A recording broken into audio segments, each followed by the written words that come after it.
Good morning, Coach Jude. We are the Study Hub number 2. I am Yasmin Hera J. Flores, the little teacher. I am Lovely Faith J. Rapana. I am Jelu Villamor. I am Sherinja Julie. And I am Leila Udjarin.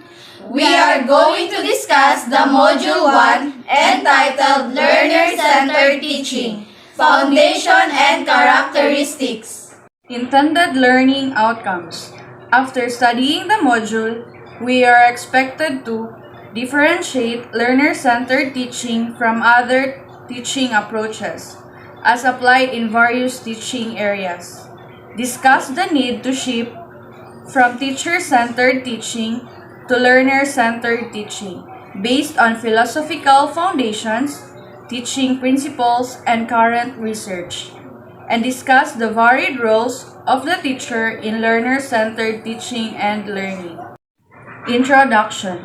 The learners are the core elements in the whole learning and teaching process. Learners are rational and social beings whose growth and development are uniquely different from each other. Individual differences, among others, are attributed to genetic and environmental factors inherent in every learner's circumstances.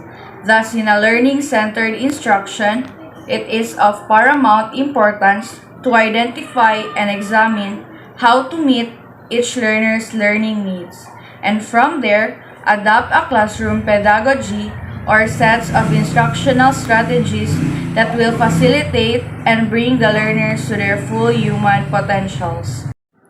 Again, I am Yasmin Hera J. Flores, the first presenter. I will discuss the learner-centered teaching and its characteristics. Abstraction. Learner-centered teaching is an approach to teaching that focuses on student learning rather than on what the teacher is doing. Student-centered learning puts students' interest first, acknowledging student voice as central to the learning experience. Students are active participants and more engaged in their learning.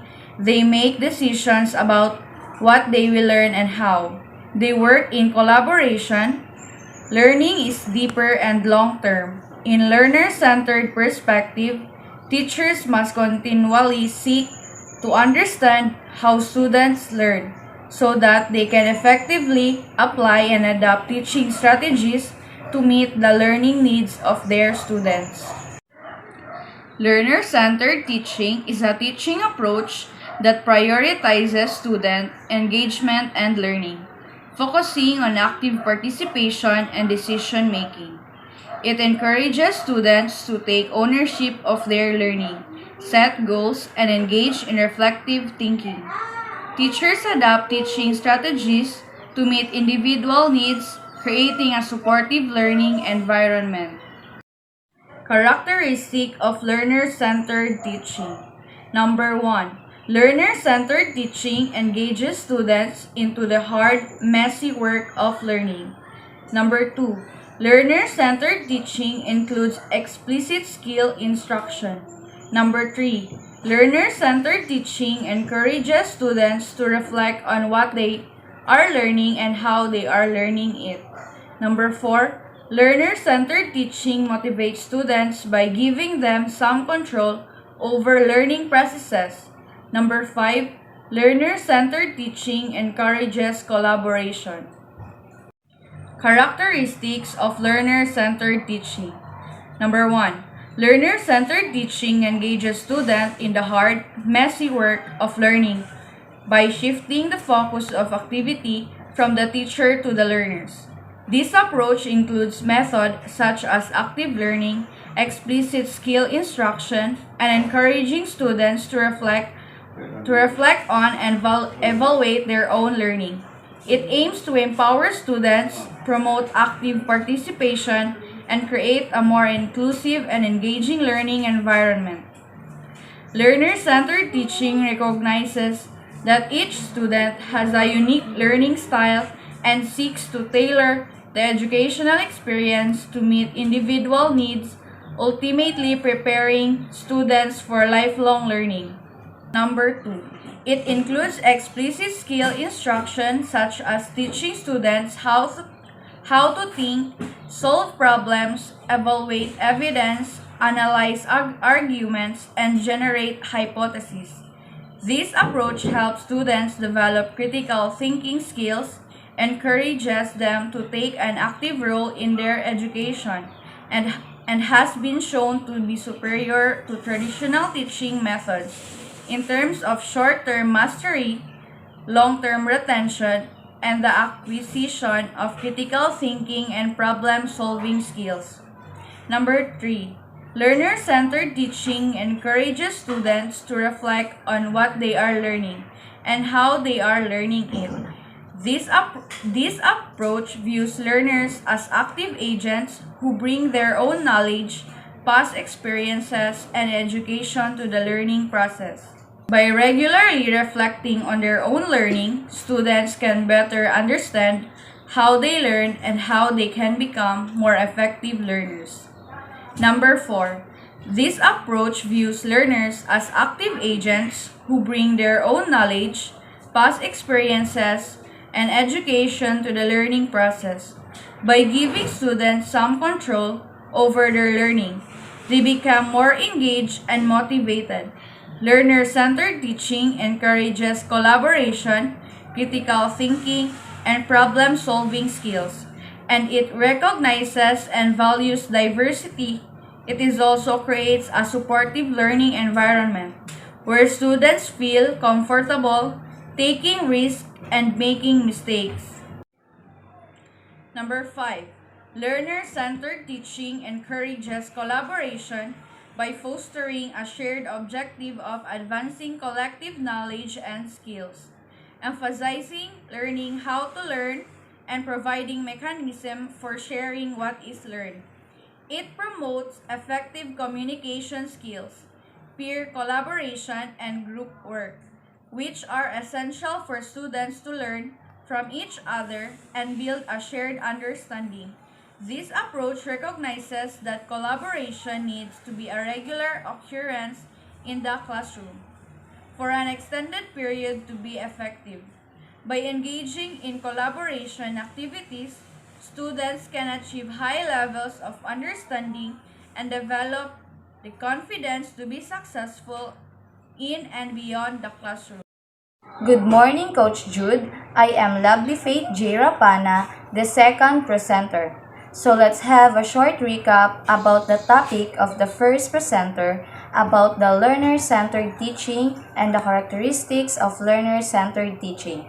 The learner-centered teaching encourages students to take ownership of their learning, set goals, and engage in reflective thinking. The characteristic of learner-centered. Number 1. Learner-centered teaching engages students into the hard, messy work of learning. Number 2. Learner-centered teaching includes explicit skills instruction.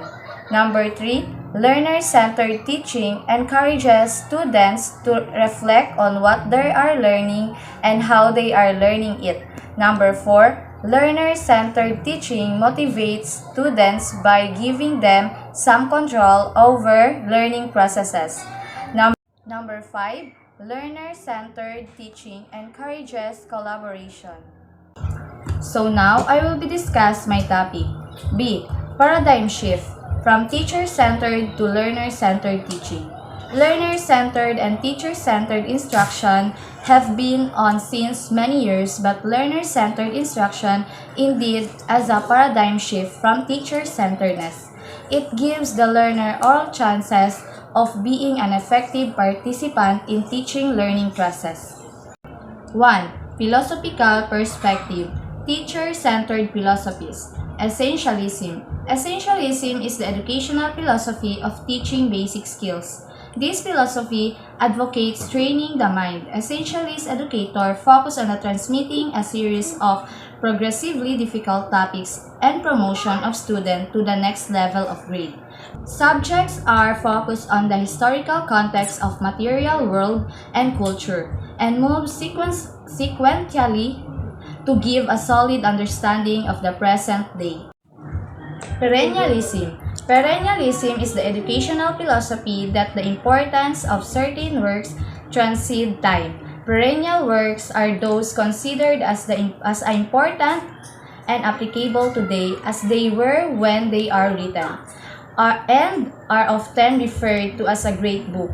Common examples include Melville's Moby Dick, Shakespeare's Macbeth, Dickens' Great Expectations, and Dante's Inferno. Perennialism is sometimes referred to as culturally conservative because it does not challenge gender stereotypes, incorporate multiculturalism, or expose and advocate technology, as would be expected of contemporary literature. Learner-centered philosophies.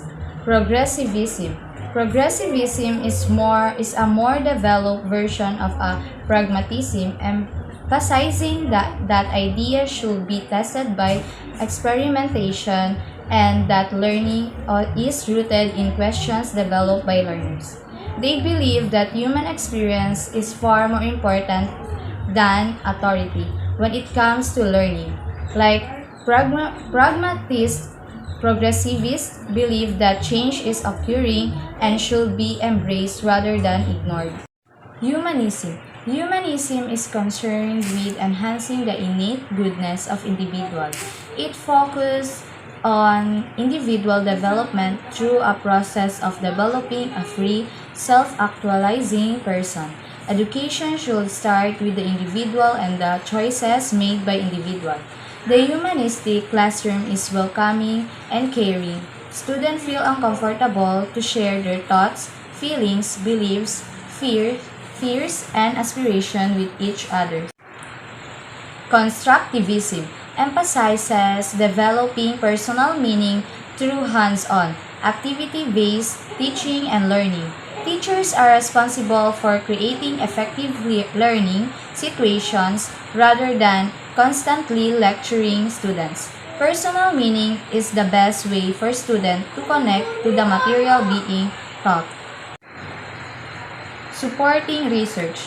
1. A qualitative examination of connection between learner-centered teaching and past significant learning experiences. Tim Brackenbury, Bowling Green State University, December 10, 2012.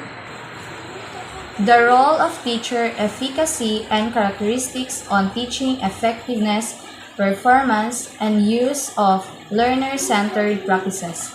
Carlo Magno, De La Salle University, Manila, June 1, 2007. The Asia Pacific Education Research, Vol. 16, Number 1. Good morning, Coach Jude. I am Joel Villamor, the third presenter in this study hub. First, I am going to recap the topic of Lovely Faith Rapana, which is paradigm shift from teacher-centered to learner-centered teaching. That has been a significant paradigm shift in the field of education, moving from a traditional teacher-centered approach to a more learner-centered approach. This shift represents a fundamental change in the way of education is perceived and delivered, with a focus on empowering students to take an active role in their own learning process. Number 1. Philosophical perspective. Teacher-centered philosophy. Essentialism is an American philosophy of education was introduced by William Bagley. It is an educational theory that believes that the purpose of schooling is to impart necessary knowledge, skills, and attitudes to enable young people to function a fully developed human being in the modern world. Perennialism. Perennialists believe that one should teach the things that they believe are of everlasting importance to all individuals everywhere. Learn-centered philosophies. Progressivism. Students learn best when they pursue their own interests, satisfying their needs. In other words, learning by doing. Humanism. This philosophy also believes that students should be actively involved with their education on all levels, and students should be able to make choices about what they will be learning. Constructivism refers to the idea that learners construct knowledge from themselves each learner individually and socially contract meaning as she learns, and her last discussion is about two supporting research.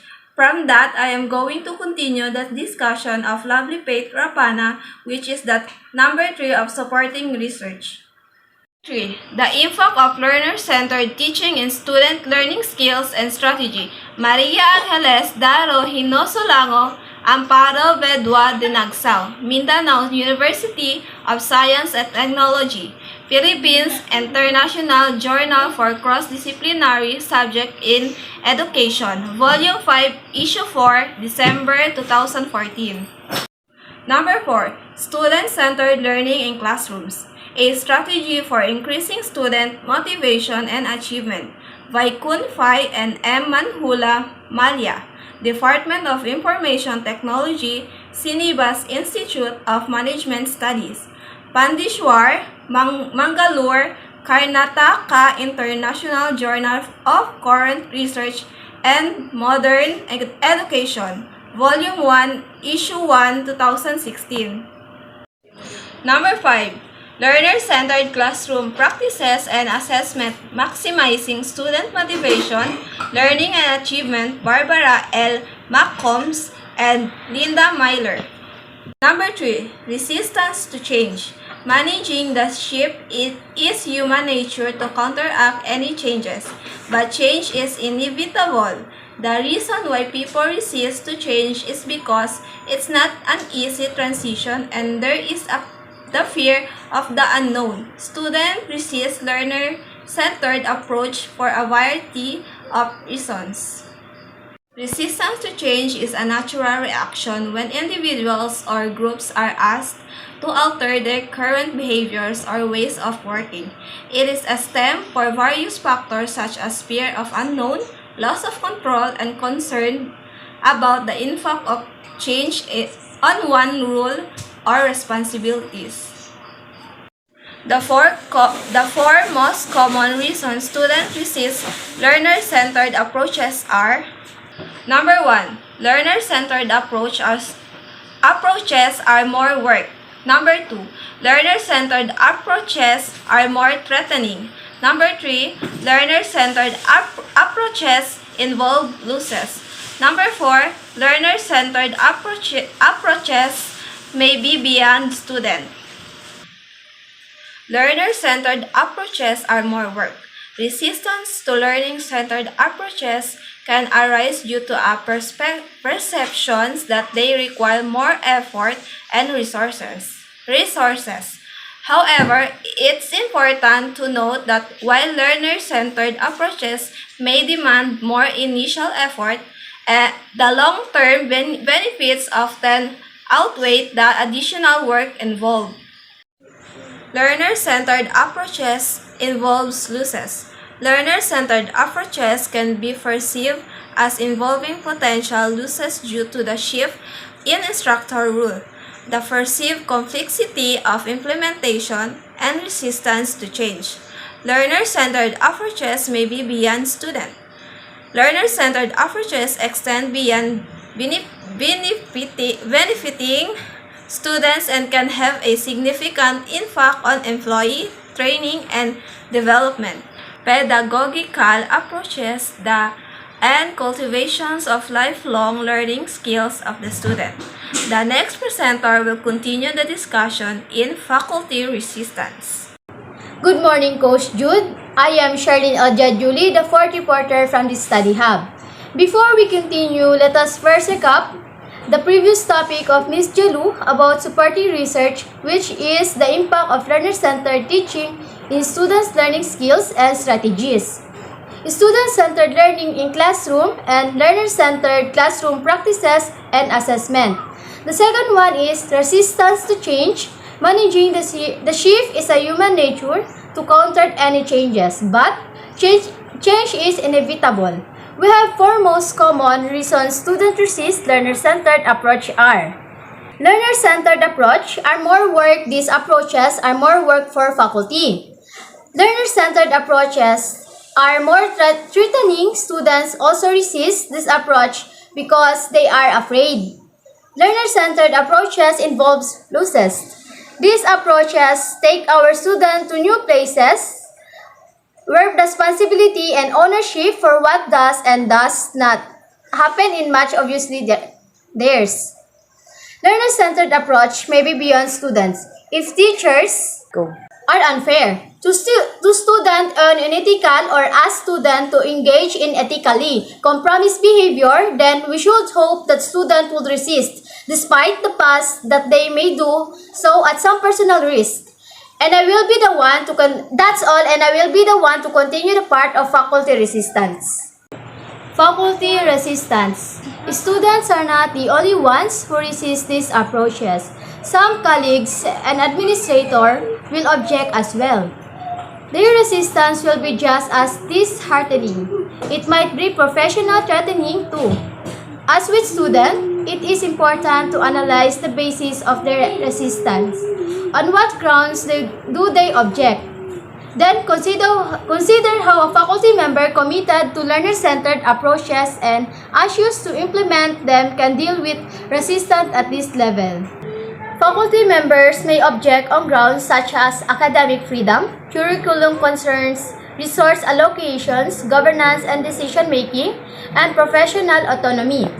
Faculty member committed to learner-centered approaches can deal with resistance at the institutional level by building a case, communicating and collaborating, seeking support, starting small, providing professional development, showing evidence of success, and being persistent and patient.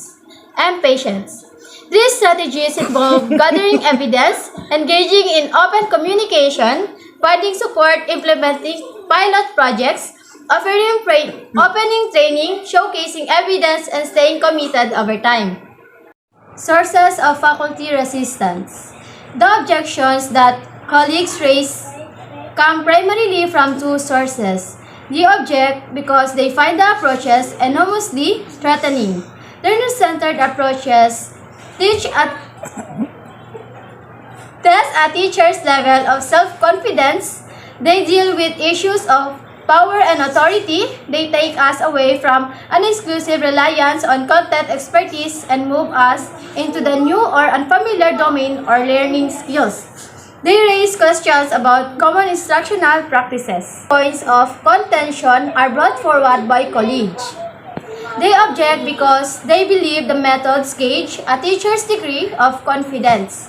They shift our focus from a purely content-focused approach to one that incorporates learning abilities, which may be new or unfamiliar.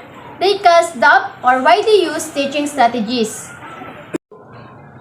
Strategies in dealing with faculty resistance. The first one is, when dealing with resistance at the institutional level, a faculty member committed to learner-centered approaches should be mindful of the politics involved. The second one is, a faculty member committed to learner-centered approach can utilize the autonomy of their classroom by designing a learner-centered environment, implementing innovative teaching strategies, fostering student empowerment, individualizing instruction, building relationship with students, showcasing student success, and engaging in professional. The third one is, a faculty member committed to learner-centered approach should not seek to forcefully convert or impose their beliefs on others. The fourth one is, documenting the impact of learner-centered approach involves collecting data on academic growth, gathering student feedback, showcasing student work, sharing success stories, collaborating with colleagues, and utilizing research and evidence. The last one is, like-minded colleagues who shares your commitment to learner-centered approaches. Attend professional development events, join professional networks and online communities, collaborate with colleagues within your institution, join or form a learning community or study group, engage in professional learning communities or networks, connect with educational organizations, utilize social media to connect with educators. By utilizing these strategies, you can connect with educators who have similar interests and beliefs in learner-centered approaches, fostering collaboration and professional growth. Dimensions of learner-centered teaching. According to Weimer 2002, there are 5 practices or dimensions that need to change to achieve learning-centered teaching. Number 1 is function of content. In addition to building a knowledge base, the content facilitates students to build an appreciation for value or content, build discipline-specific learning methodologies, practice using inquiry or ways of thinking in the discipline, learn to solve real problems. Students engage in most of the content to make it their own. Students make meaning of the content. Content can help students develop an organized framework or way to learn in their discipline. Content is framed so that students see how it can be applied in the future. The role of instructor. The instructor creates an environment that fosters student learning, accommodate different learning style, explicitly aligns objective teaching method and assessment consistently, utilize multiple teaching technique appropriate for student learning goals, design activities in which students interact with the materials. The teacher and each other motivate students to learn intrinsically. Who should take responsibility for learning? The student should take responsibility. Often, it is the faculty who does because we adapt our teaching to fit requests, needs of student through detailed notes, student guide. Consequences of faculty taking responsibility for learning. Students remain passive.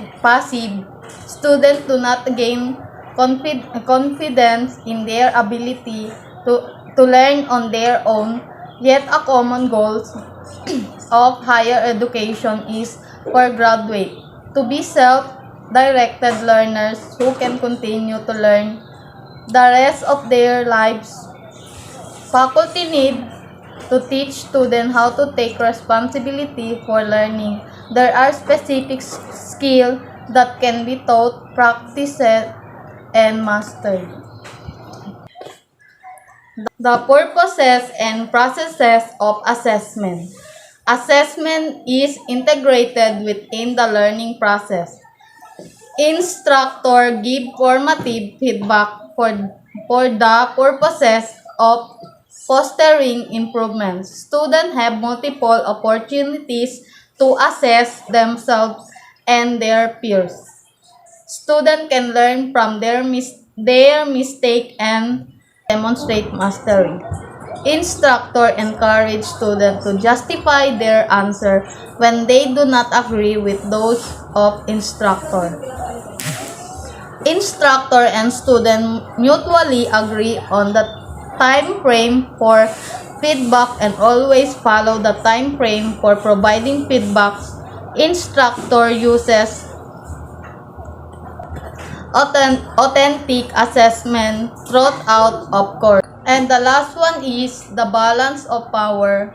Learner-centered approaches empower students to take responsibility and to share in some of the decision about their courses. Students can have some say over some policy deadlines, allow students some grading option. Once students begin to gain some control over the course, they will engage more in the course and will learn more. So let's have a overall recap about the topic of all presenters. First is the learner-centered teaching and the characteristic of learner-centered teaching. The learner-centered teaching encourages students to take ownership of their learning, set goals, and engage in the reflective thinking. Paradigm shift from teacher-centered to learner-centered teaching. That has been a significant paradigm shift in the field of education. moving from a traditional teacher-centered approach to a more learner-centered approach. This shift represents a fundamental change in the way education is pursued and delivered, with a focus on empowering students to take an active role in their own learning process. Supporting research which is the impact of learner-centered teaching in students' learning skill and strategies, student-centered learning in classroom, and learner-centered classroom practices and assessment. Resistant to change, managing the shift is a human nature to counter any change, but change is inevitable.